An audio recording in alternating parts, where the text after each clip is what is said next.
Welcome to Houston Sports Talk with your host, Robert Land. Thanks for checking into the best Houston sports podcast, part of the Bleav Network. Check out Bleav in Astros with Mike Stanton and Bleav in Texans with Cecil Shorts. Plenty of good stuff on the Bleav Network. And joining me is my co-host, Stephen Kerr, 65 plus years in sports journalism between the two of us. Later in the show, why did the Texans sit on their hands at the trade deadline, and what happens now with the O-line? But before we get there, Stephen, what if I told you 3 weeks ago that after 7 games, the Rockets would have beaten the Mavs, Knicks, and Grizzlies? Are you jumping up and down? Well, I wouldn't be too surprised, Robert, if we're talking about the expectations that the Rockets have coming into this season. I mean, this is the year they're supposed to take a step forward and make the playoffs. So you know what? If you're going to make the playoffs, you've got to be teams like the Mavs and the Grizz, especially, when you're in the Western Conference, and the Knicks, certainly. So, it's good. I mean, there are still some things the Rockets need to fix, but then I guess you could say that about every team in the NBA, because the last time I checked, nobody's going 82-0. Nobody's playing perfect. And the Rockets have certainly had their share of struggles to some degree, but 4-3 at the time we're recording this, Robert, I mean, they're certainly not in the worst of shape. Oh my goodness. I heard somebody run through their top 32 teams in a power ranking and had the Rockets in the top 10. If you said that 7 games into the season, everybody would be going crazy. So I think that's good. Those 3 teams, hey, those are really good teams we thought going into the year. And I still think those teams are going to be really good. So yeah. And I want to get into some big stuff with Jalen Green, with what's going on with Fred VanVleet, Tari Eason. There's a lot of conversation here, but before we get there, just a heads up, today's show brought to you by MyBookie. Get in on the fun during the heart of the NFL season and early NBA action. Hey, you can usually find an edge or two early in the NBA season. So just a heads up for that. Take advantage of it. Make a little cash. Get it for some holiday spending money. That's always handy. And we got a great deal for you. MyBookie doubles your first deposit up to $1,000. That's a 100% deposit bonus. Look for the promo link and code in the description of all the shows, YouTube, audio, whatever. Your code is right there. It's HST, as in Houston Sports Talk. The link is there. You just click on it. You're right there at MyBookie. All right, Stephen, Şengün had the huge game against the Knicks, but the most important thing was Jalen Green, in my opinion, because why am I saying this? Well, 50 points, 5 of 15 shooting, doesn't sound that good, but you had to watch the game and you have to know the history. Jalen was terrible for 3/4 of that game. Last year, he gets benched in the 4th. Udoka says, no. And if he had played, it'd have been terrible. He wouldn't have done any better, but instead, he hits clutch shots down the stretch. And right now, as we speak, he leads the NBA in clutch points with an efficient 50% shooting, 37.5% from 3, and Stephen, 85.7% from the line. Well, clutch is what you want from him, Robert. After all, this is supposed to be Clutch City, right? In fact, going back to the 90s thing. But, that's really it. And look, the NBA is a game of spurts. I think we all know that. And we would love for a player to go from start to finish, score 10 points in the first quarter, 12 in the second, 10 in the third, and 15 in the fourth. But most of the time it doesn't happen. But it's as much about when you make those shots. And that is what Jalen is doing. He is not afraid to take the clutch shots, and he's making them. And, when you look at his point totals and just, the way he's played all year long, over the past 2 games, he's had 22 points. He's had 20 plus games in each of the first 5. His average, I think, is like 27.6. So, there's so many things about his game that are going well right now. And this is what we needed from him, Robert. We've talked about it so much last year and in the offseason and even at the beginning of this season that Jalen Green has got to be a changed player. And if you look at the first 7 games of this season, he truly is. I'm going to keep going with this theme of don't just box score watch, because I'm not happy with Fred VanVleet, even though he finally made shots last night.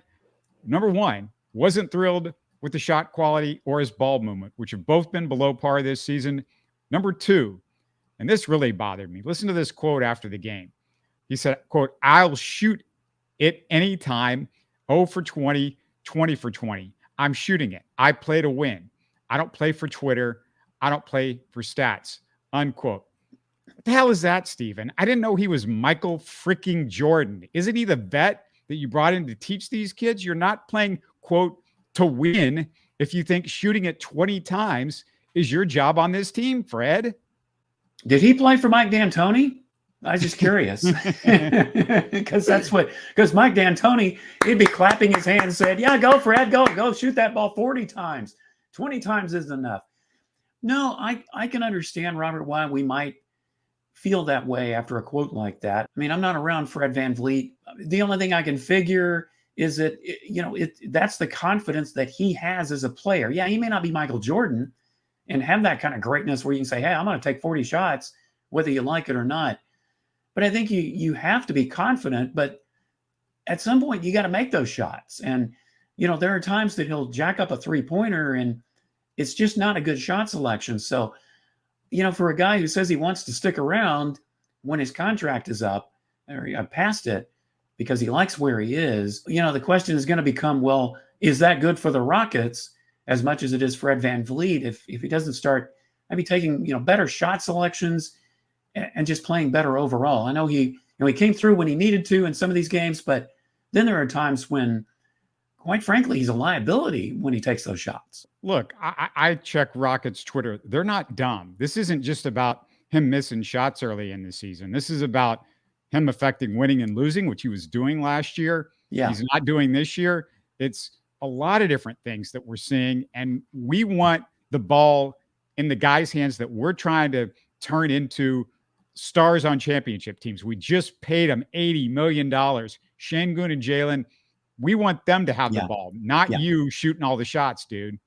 Well, that's right. And we just talked about how Jalen Green is being clutch. So in those moments right now, until he proves otherwise, you need to get the ball in Jalen's hands. And you certainly need Şengün to come around. He played well against the Knicks, but he's definitely been slumping for most of this season. But those two guys, give them the ball. Give the ball to the guys, especially at the end of the game. Give the ball to the guys who are making those clutch shots. And give it to them even not at the end of the game. Well, give it to them when they're not making the clutch shots, when they're making just regular shots, earlier in the game. Especially, if you're going 0 for 10, give the ball to the person who's hot. That's what you do.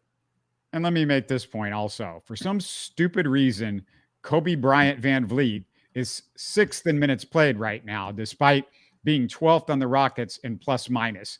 It's time to set my anger towards Udoka for a second. No, he doesn't get a pass on finally getting Reed Shepherd real playing time after 6 straight Steph Curry VanVleet games. Come on, coach. If you cannot find somebody you trust to run the offense for 15 to 20 minutes, which he hasn't done now for over a year, even though the Rockets drafted you 2 potentially great point guards in number 3 and number 4 in the draft the last 2 seasons, then maybe you, my friend, are the problem, Steven. This is what I'm talking about. Like, you've got to find somebody that can maybe take 20 minutes or 18 minutes off of Fred VanVleet. He's not somebody I want all these minutes with. Didn't we have this discussion last year that VanVleet was getting especially early in the season, that VanVleet was getting way too many minutes and we're afraid that he's either going to burn out or get hurt? Which he did. Yeah, exactly. So you're kind of heading that way this year. You're not afraid to bench somebody like Şengün when he's not playing well. Well, how about Fred VanVleet in certain moments if he's shooting the ball poorly, and get him out and put someone in that can start hitting those shots? All right, now let's get to some fun stuff. And I can't say enough about Tari Eason. He nearly single-handedly brought the Rockets back from 31 against the Warriors. I'm sure you guys saw that. He's leading the NBA in steal percentage. He's 5th in block percentage among NBA forwards. The Rockets' offensive rating per 100 possessions with Tari on the floor is 132. The defensive rating is 103. That's great. Just so you know, his true shooting, 61.4%, is best among Rockets regular rotation players. And Steven, nobody, and I mean nobody on this team, affects winning games more than Tari Eason. It is only a matter of time before the guy I'm officially nicknaming the Predator is in the starting lineup. But he is officially a closer right now. Yes, he certainly is, Robert. And I mean, that was the big question with, what was he going to do? Is he going to come back and be the Tari Eason that we need him to be? It's just amazing what he did in that Golden State game. And, it does worry you that the Rockets bury themselves so deep so early. It takes a lot of energy to come back. And Tari Eason did his best to do it. And then, the team just ran out of gas in overtime. And it definitely, they would get outscored 8-2. But if it weren't for him and that run, we wouldn't even be talking about an overtime game right now. Udoka cannot continually talk on both sides of his mouth. A month ago, he told us that Şengün was in the best shape that he's seen him in. A month later, a few days ago, he said, "Oh, Şengün not in good playing shape." Okay, I don't get that. What happened in a month? Number two, he said, Tari Eason, "Oh, we're limiting him. We're being careful. They play him 2 out of 4 games in the preseason or whatever. Where we can only play him a few minutes at a time." Then Udoka runs him out there for like a quarter and a half. You don't play anybody for a quarter and a half, even if it's a regular season game. I don't know where this happens, except maybe James Harden or something like that in an overtime game that goes double overtime. But that was crazy. It was stupid because he left him in there too long, and he finally wore out in that game. He could have just given him a break a little bit earlier. They were doing fine, I think, with some other guys helping out as well, but you didn't have to wait the whole quarter to take him out. But you give him a blow and you have him ready for the final few minutes so you can make another run, because the run stopped at some point in there. And that's the point where you got to, okay, let's take this guy out, get him a blow, get somebody else in there. You've got this huge, deep bench, Stephen, and it just seems like he is still, Udoka I'm talking about, is still confused to what or how to use them. I'm dumbfounded. Well, I mean, we had this discussion last year with good reason. I mean, the Rockets didn't have the kind of bench they have this year now. It's interesting how a coach, once they buy into a system, I mean, they stick with it. It's got to take something really drastic for them to change their system, no matter what you have at your disposal, or at least that's what it seems like to me. As I just mentioned, when you have a run like the Rockets had against Golden State and having to come back like that, it takes a lot of energy out of you. And so the longer some of these guys are playing, the more tired they're going to get. I mean, let's just be honest, they're going to get gassed. So if you distribute it in a way, I mean, and that's the job of a great coach, Robert. I mean, it's easy for you and me to sit here and say, well, he just needs to figure out, when guys need to come out and when guys need to go in and who's hot and who's not, and get them the ball. I don't think it takes, though, a brain surgeon in that Golden State game. Okay, you've left the guys in. They kind of hit a wall. They weren't making progress against Golden State anymore. Bring back in Jalen. Bring back in Şengün. And he didn't want to do that because those guys had struggled. But, God, you're paying them $80 million in the next few years. Between the two of those guys, you have to trust them at some point. You have to show the guys trust. And for guys to believe in you, you got to do it. And we can't go there's no way the Rockets go anywhere this year without those two guys.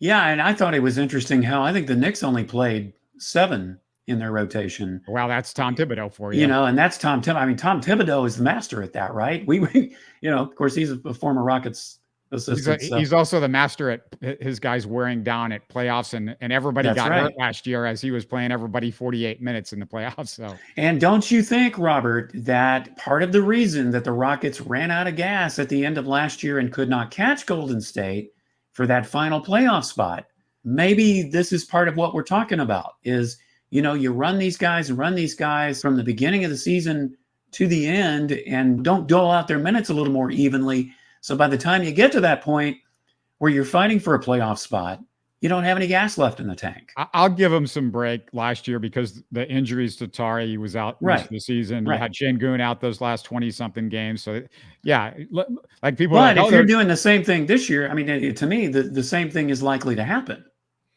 Yeah, but it didn't. I don't think that necessarily happened because of the one guy or two guys that got hurt that he overplayed last year were Fred and Dylan, who, and that's where things have got to change with those two guys. Right. Like overplaying some other guys this is what we want to see, but we don't. It's not necessarily to like. Well, you're not going to overplay Green and Şengün because, as you just said, you're trusting these two guys. You signed them big contracts. They need to shoulder a lot of the responsibility. All right, let's move to the Texans because, I mean, that's the story as we speak. It's Tuesday afternoon. The trade deadline just passed. They got to fix the mess that they're in. We're going to discuss it, but before we break it down, quick reminder, look for our live Texans postgame shows. Of course, right after every game this year, Tom Chavaria and I break it all down Thursday night or Sunday night this time. And we got to really get up for this game because huge game with the Colts. And I hope we're going to see you guys there and commenting and giving us a thumbs up and all that sort of stuff. And also subscribe for free on YouTube or your favorite podcast app. All right, Steven, the only Texans trade was to get rid of a player. They dumped Khalil Davis for a 7th-round pick. And according to a Cron.com story, they couldn't make a major addition because they only had $5 million in cap space. Now, I get that part of the deal. Mm-hmm. Game-changing offensive linemen, maybe out of their price range. Pretty much, you never get offensive linemen moved at the deadline. It's not typical. But with 9 2-win NFL teams out there, 9 of them, why in the world can you find just maybe one average interior offensive lineman that could help this group?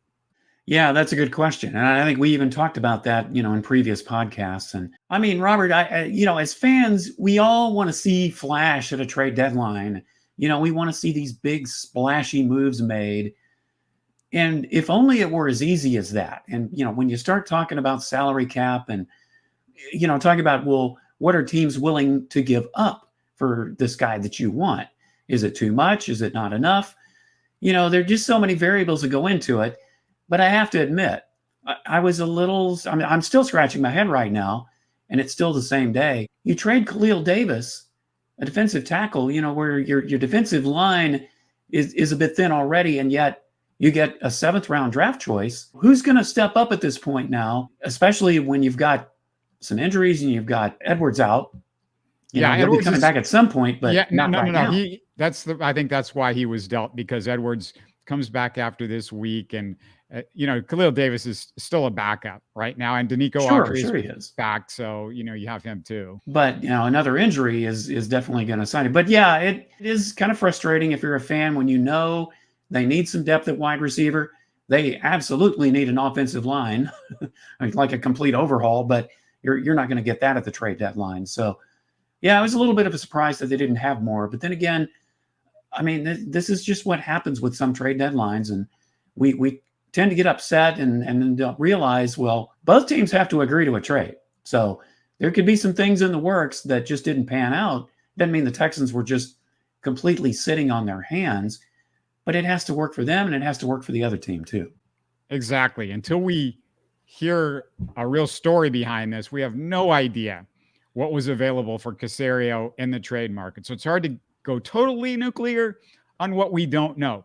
Some of you wanted a wide receiver and saw all those wide receivers changing hands. Well, let's not forget, he'd already given up a 2nd-round pick for Diggs. You could say, that was their Devontae Adams or Amari Cooper trade. That was the big trade that they made. The other teams just didn't make it in the summer, but the Texans did. He also traded a 7th-round pick in the offseason for this little running back that they thought might help him, named Joe Mixon. So don't forget, that's also on Caserio's ledger.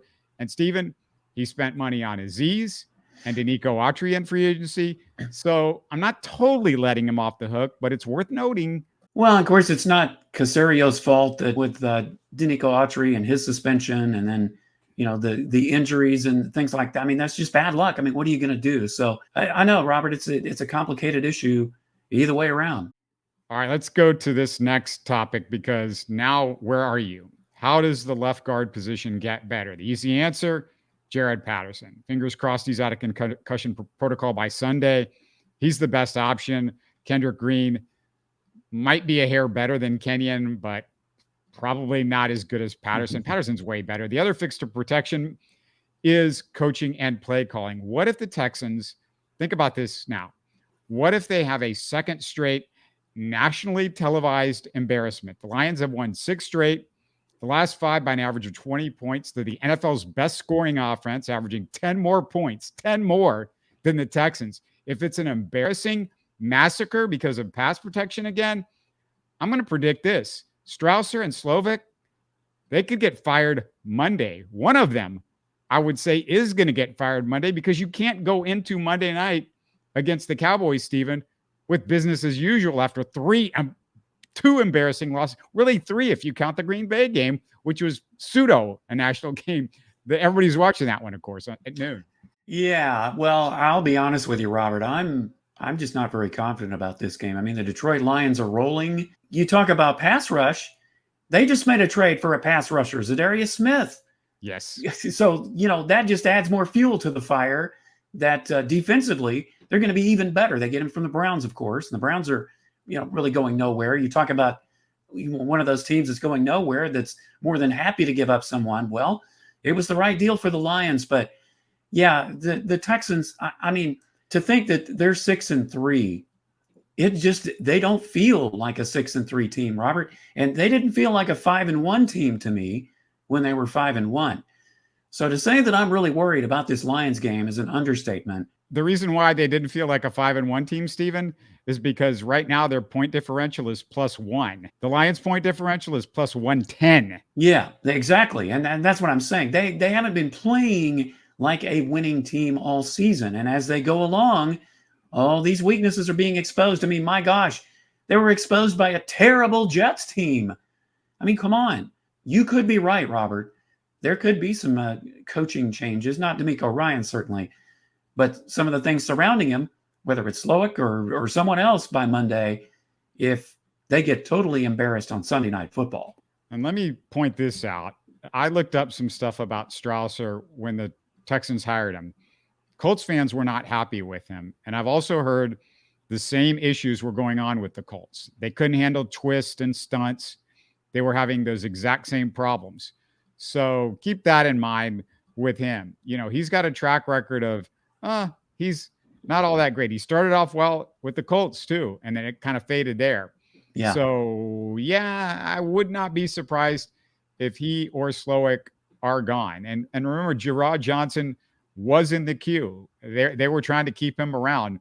And I'm wondering if they would give him a shot if Slowik, it's a disaster again this week. I just can't help but wonder. I mean, Bobby Slowik, we criticized him for some things last year, but how does a guy go from being, where people are talking about him as a future head coach to all of a sudden, it's like the playbook. So it's like somebody stole his playbook and he can't remember what the plays are in it this year.